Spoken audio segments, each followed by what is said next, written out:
بسم اللہ الرحمن الرحیم۔ آپ دیکھ رہے ہیں یہ گڈ نیوز ٹی وی۔ اچھا، یہ نماز ہے، یہ شروع میں نماز کا میں نے یہ تھوڑی سی نماز کی ویڈیو ہے،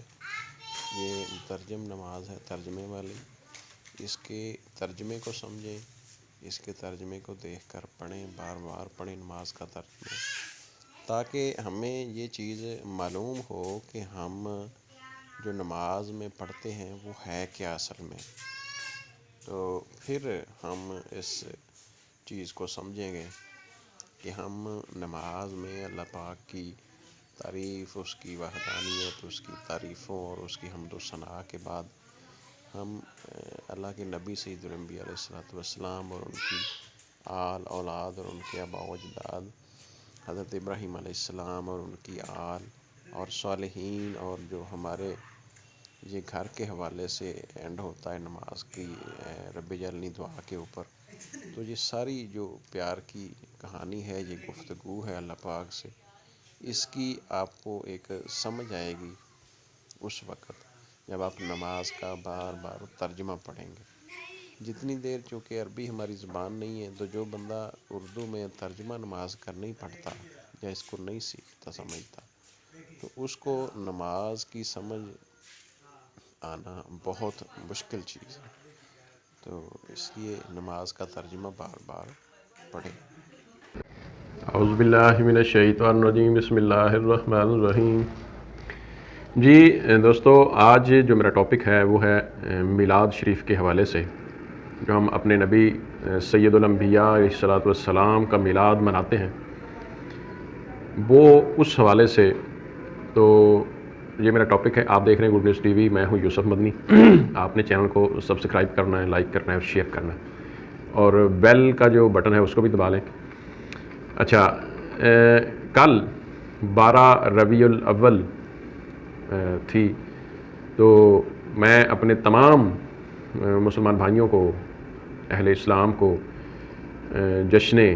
عید میلاد النبی صلی اللہ علیہ وآلہ وسلم، اپنے نبی سید الانبیاء علیہ السلام کی ولادت کے حوالے سے میں ان کو مبارکباد پیش کرتا ہوں۔ تو اس کے بعد میں یہ کہنا چاہتا ہوں کہ ظاہر ہے ہر بندے کو یہ حق ہے کہ وہ اپنی رائے دے، اور 12 ربیع الاول کے حوالے سے، میلاد شریف کے حوالے سے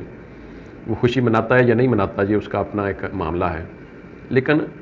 خوشی منانی کیوں چاہیے، میں اس پہ تھوڑی سی بات کروں گا۔ سب سے پہلے میں اپنے لوگوں کو، اپنے مسلمانوں کو یہ کہوں گا کہ ہمیں نماز کا جو ترجمہ ہے وہ اس کے اوپر غور نہیں ہے ہماری، اور یہ نہ تو مغرب کا قصور ہے، نہ امریکہ کا قصور ہے، اور نہ یورپ کا قصور ہے، نہ یہودی لابی کا قصور ہے، یہ کسی کا بھی قصور نہیں ہے۔ یعنی ہمارے اوپر جو بھی الزامات یا خدا نخواستہ ہمارے اوپر معاملات ہیں، جتنے بھی سنگین حوالے سے، متشدد ہونے کے حوالے سے، یا خدا نخواستہ ایسے جتنے بھی الزامات ہیں، وہ تو لوگ لگا سکتے ہیں، وہ تو غیر مسلم لابیاں جو کام کر رہی ہیں وہ تو ہمارے اوپر الزام تو لگا سکتے ہوں گے، یہ تو میں مان لیتا ہوں۔ لیکن یہ کون کہتا ہے کہ ہم جو نماز پڑھتے ہیں، جس کا قرآن پاک میں 700 مرتبہ سے زیادہ حکم یا ذکر ہے، وَأَقِیمُوا الصَّلَاةَ وَالزَّکَاۃَ، نماز قائم کرو اور زکوٰۃ ادا کرو، یا نماز قائم کرو، رکوع کرنے والوں کے ساتھ، یہ اس طرح مختلف آیات ہیں قرآن پاک میں۔ اچھا، یہ جو نماز ہے جس کا 700 یا اس سے زیادہ مرتبہ ذکر ہے، یہ ہے کیا چیز؟ اس گفتگو، اس عبارت، اس سٹوری میں جو ہم پڑھتے ہیں، ہم اللہ پاک سے جو ہم کلام ہوتے ہیں دن میں 5 مرتبہ فرض نمازوں میں، اس سٹوری میں اصل میں ہمیں کیا سبق دیا گیا ہے، اس پہ مسلمانوں کا غور نہیں ہے۔ اگر اس پر مسلمان غور کر لیں تو میں یہ دعوے سے کہہ سکتا ہوں کہ مسلمان تفرقوں میں جو بٹے ہوئے ہیں، فرقوں میں بٹے ہوئے ہیں، وہ تفرقے اور فرقے یا تو ختم ہو جائیں گے، یا پھر ان میں جو اختلاف ہے وہ بہت حد تک کم ہو جائے گا۔ یعنی اگر ہم نماز کے ترجمے کو سمجھ لیں تو جو ہمارے جتنے بھی مسالک ہیں مختلف اہل دیوبند اپنا اہل سنت دیوبند اہل حدیث اہل تشیع اور کوئی دیگر بھی خدا نخواستہ اگر ہے تو جتنے یہ مسالک ہیں ہمارے ان کے درمیان جو اختلافات ہیں یا اختلافات کی شدت ہے وہ انتہائی کم ہو جائے گی، یا میں یہ بھی امید کر سکتا ہوں کہ اللہ کی مہربانی سے ختم بھی ہو سکتی۔ جب ہم نماز ایک پڑھتے ہیں تو پھر اختلافات کس وجہ سے ہیں؟ قرآن ایک ہے، نبی سید الانبیاء علیہ الصلوۃ والسلام کی ذات جس پہ ہمارا جن کا ہم کلمہ پڑھتے ہیں، جن پہ ہمارا ایمان ہے کہ اللہ کے آخری رسول محمد مصطفیٰ سید الانبیاء علیہ الصلوۃ والسلام وہ ایک ہیں، تو پھر نماز بھی ایک ہے، قرآن بھی ایک ہے، تو پھر اختلافات کی وجہ کیا ہے؟ تو میں یہ اپنے ویورز کو بتانا چاہتا ہوں کہ نماز کا ترجمہ یہ جو سبحانک اللہم و بحمدک سے لے کر السلام علیکم ورحمۃ اللہ تک جو سٹوری ہے، یہ بہت ہی خوبصورت سٹوری ہے۔ یہ گفتگو ہے جو ہم اللہ پاک سے اپنے نبی سید الانبیاء علیہ الصلوۃ والسلام کے حوالے سے پہلے تو ہم اللہ پاک کی تعریف کرتے ہیں، ان کی پاکی بیان کرتے ہیں، اس کی عظمتیں بیان کرتے ہیں، اللہ پاک کی تعریفیں اور اس کی کبریائی اور اس کی بڑائی اور اس کی جو ایک ذات کا اعلیٰ پن ہے وہ ہم بیان کرتے ہیں، تسبیحات میں ہم اس کی عظمت اور اس کا اعلیٰ پن بیان کرتے ہیں۔ تو اس کے بعد ہم اپنے نبی سید الانبیاء علیہ الصلوۃ والسلام کے حوالے سے سلامتی بھیجتے ہیں، ان سے اللہ کے نبی صلی اللہ علیہ وآلہ وسلم کی گفتگو کرتے ہیں، اللہ پاک سے باری تعالیٰ ان کے اوپر رحمتیں فرما، برکتیں فرما، ہمارے اوپر رحمتیں برکتیں، صالحین پر جس طرح اتحیات میں ہم بیٹھتے ہیں تو اللہ پاک کی عبادات کو مان لینے کے بعد جس طرح تحیات للہ والصلوات والطیبات، تمام قولی مالی فعلی عبادات اللہ کے لیے، اللہ پاک کے لیے، السلام علیکہ ایھا النبی ورحمۃ اللہ وبرکاتہ، ہم 30 نیکیوں والا سلام یعنی اللہ کی رحمت ہو، اللہ کی برکت ہو، سلامتی ہو اپنے نبی صلی اللہ علیہ وآلہ وسلم پر، السلام علینا وعلی عباد اللہ الصالحین، ہم اپنے اوپر بھی سلامتی بھیجتے ہیں، صالحین پہ بھی بھیجتے ہیں۔ اچھا، جب ہم نماز میں صالحین کے اوپر سلامتی بھیج رہے ہیں، اچھا یہ جو اتحیات کے جو جملے ہیں، کلمات ہیں، یہ ہم سے سوال کرتے ہیں۔ سوال کیا کرتے ہیں؟ سوال یہ کرتے ہیں کہ ہم ایسا کیوں کرتے ہیں؟ یہ سوال ہے، ان سوالات کو جاننے کی ضرورت ہے کہ ہم اپنے نبی سید الانبیاء علیہ الصلوۃ والسلام کے اوپر، چلو اللہ تو خالق بھی ہے، مالک ہے کائنات کی، ہر چیز انہوں نے پیدا کی، ان کی تعریفیں ہم کر لیں۔ اچھا، کلمے میں ہم نے پڑھا ہے کہ لا الہ الا اللہ، اس کے سوا کوئی معبود نہیں ہے، ٹھیک ہے، محمد صلی اللہ علیہ وآلہ وسلم اللہ کے رسول ہیں۔ اللہ کے حوالے سے جتنا بھی معلومات نالج ہے یہ ہمیں دیا ہے اللہ کے نبی سید الانبیاء علیہ الصلوۃ والسلام نے۔ اچھا، لفظ نبی کا جو ترجمہ کیا ہے، کچھ عالم دین جو تفسیر لکھی ہے جن لوگوں نے قرآن پاک کی، انہوں نے لکھا ہے بات بتانے والا، نبی کا معنی ہے بات بتانے والا۔ اور مولانا احمد رضا خان بریلوی رحمۃ اللہ علیہ لکھتے ہیں غیب کی بات بتانے والا۔ رسول کا معنی بھی ہے پیغام دینے والا یا ارسال کرنے والا یا اچھا، بہرحال ان جو الفاظ ہیں میرے نبی سید الانبیاء علیہ الصلوۃ والسلام کے حوالے سے استعمال ہوئے، تو ہمیں پیغام پہنچانے والے اللہ کا جتنا بھی جو بھی جس قسم کا بھی پیغام ہے جو بندوں تک شرعی طور پر اترا پہنچایا گیا، وہ اللہ کے نبی سید الانبیاء علیہ الصلوۃ والسلام نے خصوصاً بالخصوص مسلمانوں کے حوالے سے پہنچایا۔ اس طرح پہلی امتوں پہ جو پہلے اللہ کے انبیاء تھے وہ پہنچاتے رہے۔ اچھا، اب ہمیں جس قسم کا جو علم ملا ہے مسلمانوں کو، وہ اللہ کے نبی صلی اللہ علیہ وآلہ وسلم سے، اور امام الانبیاء بھی آپ کی ذات، آپ تمام انبیاء کے سردار ہیں، تمام انبیاء کے امام ہیں۔ اس کا مقصد یہ ہے کہ آپ صلی اللہ علیہ وآلہ وسلم تمام مخلوق کے سردار ہیں، یعنی امام الانبیاء یا سید الانبیاء کے حوالے سے یہ بنے گا کہ اگر یعنی تمام انسانوں کے مخلوقات کے جو معتبر لوگ ہیں وہ انبیاء ہیں، تو آپ انبیاء کے بھی امام ہیں، سردار ہیں، تو آپ کی شان بہت بڑی ہے، اللہ کے نبی صلی اللہ علیہ وآلہ وسلم کی اللہ پاک کی ذات کے بعد آپ کی شان ہے، آپ کا مقام ہے۔ اچھا، اب آپ اس ہستی کے لیے ہم ان کو بطور اللہ کے رسول، اللہ پاک کے نبی، اللہ پاک کے حبیب، اور اس طرح بہت ساری میرے نبی سید الانبیاء علیہ الصلوۃ والسلام کی صفات ہیں جن کے حوالے سے ہم ان کو مانتے ہیں، تو ہم ان کو آخری نبی اور اپنے نبی رسول ہونے کے حوالے سے بھی ہم ان کے اوپر ایمان لاتے ہیں۔ تو ہم ان کے لیے جو دعائیں مانگ رہے ہیں، میں یہ بات کر رہا تھا کہ سوال پیدا ہوتا ہے کہ کیوں مانگ رہے ہیں؟ یہ ہمارا ان سے ایک رشتہ ہے، ہمارا اپنے نبی صلی اللہ علیہ وآلہ وسلم کے ساتھ پیار کا رشتہ ہے، عشق و محبت کا رشتہ ہے، احترام کا رشتہ ہے، وفا کا رشتہ ہے۔ یہ رشتہ ہے ایک ایسا عظیم اور اتنا پرخلوص اور اتنا معتبر اور اتنا پیارا رشتہ ہے کہ ہم اس ہستی کے لیے اپنی ایک انتہائی خوبصورت عبادت نماز کے اندر ان کے لیے دعائیں مانگ رہے ہیں۔ باری تعالیٰ ان کے اوپر رحمت کرنا، ان کے اوپر سلامتی بھیجنا، ان کے اوپر برکتیں بھیجنا، ان کی آل درود پاک کی شکل میں ہم ان کی آل کے اوپر بھی رحمتیں برکتیں مانگ رہے ہیں۔ ابراہیم علیہ السلام آپ کے باپ دادا ہیں، ان کے اوپر رحمتیں برکتیں مانگ رہے ہیں۔ ابراہیم علیہ السلام کی